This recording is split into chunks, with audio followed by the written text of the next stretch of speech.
Es día 93 de leer la Biblia en 365. Soy Lorena, tu compañera de lectura usando un plan cronológico.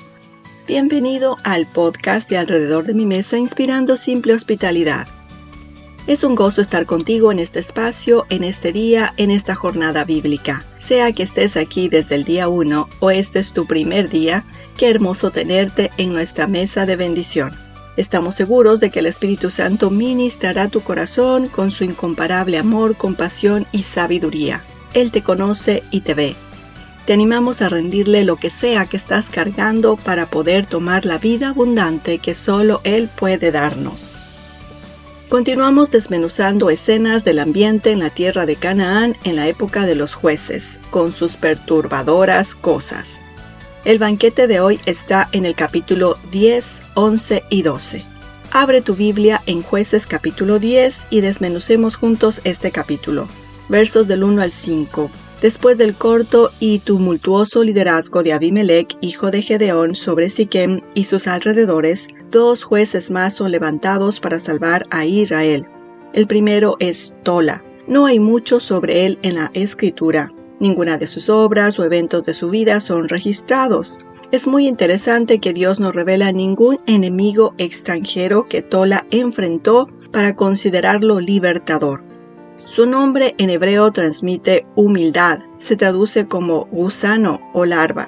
Los simples detalles de vivió, gobernó, murió y fue sepultado sugiere un mandato ordenado y estable. Después del reinado de paz de 23 años de Tola, Dios levantó sobre Israel otro libertador poco conocido también llamado Jair, quien reinó durante un período de 22 años de paz. Versículos del 6 al 18. Los israelitas dejaron de adorar a Dios y se dedicaron a los ídolos de las naciones paganas que los rodeaban. Sirvieron a los Baales y a Astarot, a los dioses de Siria, a los dioses de Sidón, a los dioses de Moab, a los dioses de los hijos de Amón y a los dioses de los filisteos. Y dejaron a Jehová y no le sirvieron. Dios se enojó con ellos y permitió que los filisteos y los amonitas oprimieran al pueblo de Galaad. Los amonitas también hicieron la guerra contra los israelitas en Judá, Benjamín y Efraín. Los israelitas clamaron a Dios confesando sus pecados y pidiendo ayuda, pero el Señor no los escuchó esta vez. Les dijo que dirigieran sus súplicas a sus ídolos y vieran si ellos los ayudaban. En penitencia, el pueblo se deshizo de todos sus ídolos y comenzó a adorar a Dios según las leyes que Moisés les había dado. El corazón de Dios se ablandó hacia ellos hasta el punto de que no pudo soportar más la aflicción de Israel. Dios prometió que nunca abandonaría definitivamente a los judíos. Eso lo leemos en Deuteronomio capítulo 31, verso 6. Pero advirtió que su desobediencia podría llevarlo a rechazarlos temporalmente y a ocultar su rostro. El capítulo termina con los enemigos de Israel preparándose para la batalla en Galaad y el pueblo de Israel buscando a un hombre que liderara su ejército contra los amonitas. Desmenucemos juntos el capítulo 11. Estamos en el libro de Jueces. ¿Quién liderará a Israel esta vez de la opresión de sus enemigos? Versículos del 1 al 3. Había un hombre en Israel llamado Galaad que tuvo un hijo con una prostituta y lo llamó Jefté.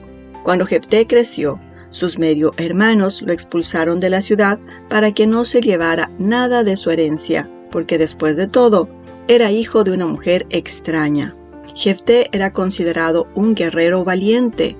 Este huyó a vivir en la tierra de Tod y se hizo amigo de gente vagabunda y ociosa. Versículos del 4 al 6.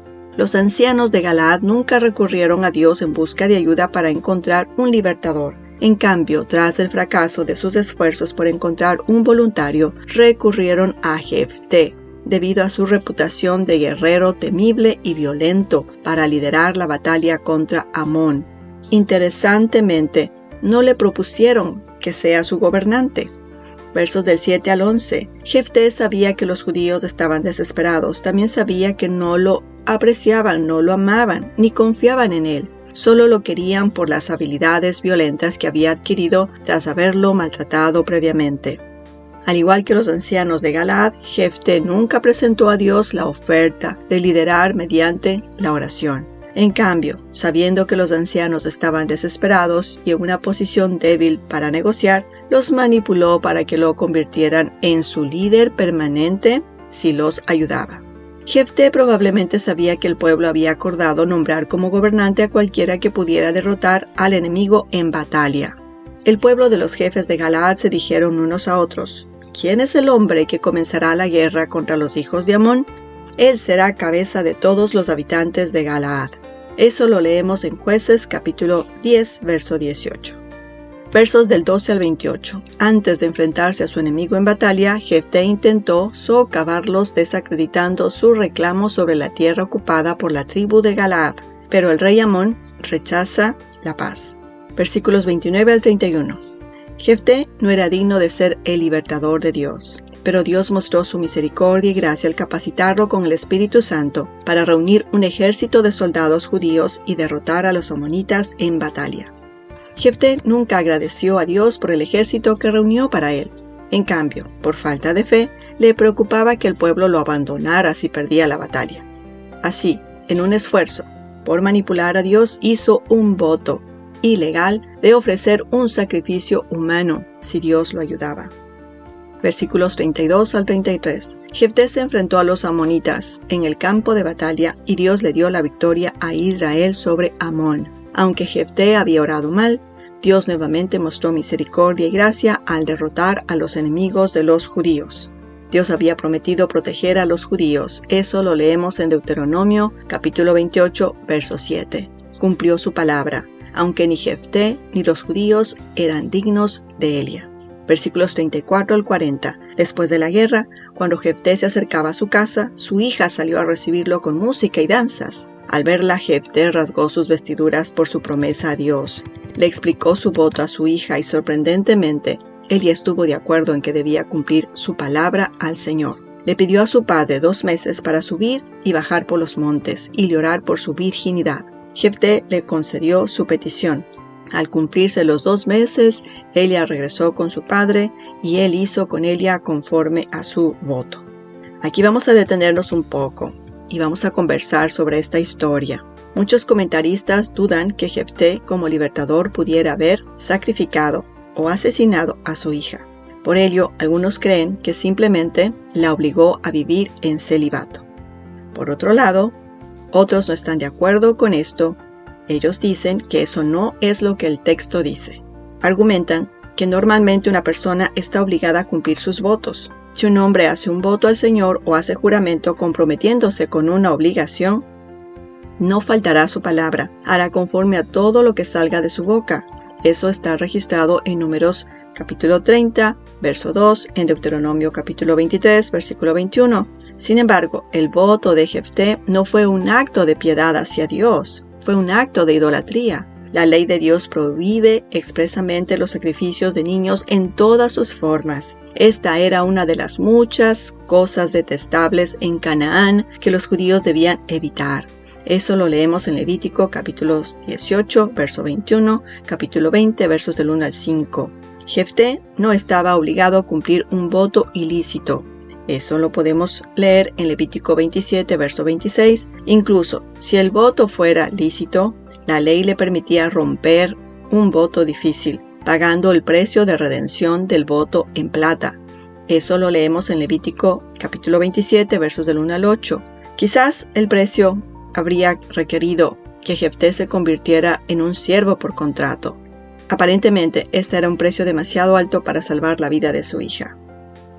En todo caso, si Jefté hubiera conocido la palabra de Dios, nada de esto hubiera sucedido. Su palabra nos protege de promesas necias. Desmenucemos juntos el capítulo 12, versículos del 1 al 3. Al igual que Gedeón, Jefté se enfrentó a la celosa tribu de Efraín tras derrotar a un adversario extranjero sin su ayuda. A diferencia de Gedeón, Jefté se enfureció y discutió con los ancianos de Efraín. Ya se nos mencionó que Jefté creció siendo un hombre violento, incapaz de controlar su ira. Indignó a la tribu al afirmar que no habían respondido a su solicitud de ayuda. Sin embargo, no hay registro bíblico de que él haya hecho esta petición. Al juzgar por su conducta, parece haber mentido para salvarse. Sus acciones fueron como leña al fuego. Este es un buen ejemplo de cómo no debemos actuar en un conflicto.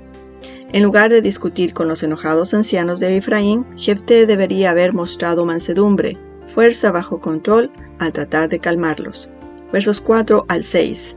Como parte de su acalorada discusión con los ancianos de Efraín, Jefté decidió iniciar la primera guerra civil de Israel, después de que se sintió ofendido al llamarlo fugitivo. Jefté lucha contra Efraín, los derrotó y tomó el control del cruce del río Jordán. Cada vez que alguien quería cruzar el río, los guardias le preguntaban si era de la tribu de Efraín. Si respondía que no, le pedían que pronunciara la palabra Shibolet.